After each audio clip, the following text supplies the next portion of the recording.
இந்த ஓட்டையும் நாங்கள் தான் சுத்தம் பண்ணணும், இந்த ஓட்டையும் நாங்கள் தான் சுத்தம் பண்ணணும். 2 நாளைக்கு முடிஞ்சால் குரங்கு ஓட்டிச்சு, இந்த நாட்டையும் நாங்கள் தான் சுத்தம் பண்ணணும். ஏன்னா நாங்கள் உழவர்கள், இந்த ஊருக்காகவே உழைத்து உழைத்து ஓடாய் போன கிழவர்கள். இதுதான் என்னுடைய கல்வி கலைஞனா. இதுதான் வெள்ளத்தால் அழியாது, வெந்தனால் வேகாது, வேந்தராலும் கொல்லத்தான் முடியாது, கல்லருக்கோ பயமில்லை, காவலுக்கோ மிக எளிது, கல்வி என் உள்ளத்தே பொருள் இருக்க புறம்பாக பொருள் தேடி உயல்கின்றீரே அப்படின்னு நம்ம முன்னோர்கள் பாடிட்டு போகிறாங்க.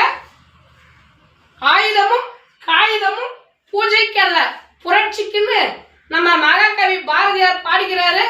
இன்னைக்கு எல்லா ஆயுதமும், அதாவது நமக்கு உபயோகப்படுற அனைத்து ஆயுதத்தையும் இன்னைக்கு கழுவி சுத்தம் எடுத்து நம்மளுடைய பண்பாடு. இந்த கல்வியும் நமக்கு உதவுற ஒரு ஆயுதம். அதனால இந்த கல்விக்கு கண் கொடுத்த சரஸ்வதியையும் வணங்குவோம் இந்த ஆயுத பூஜையில.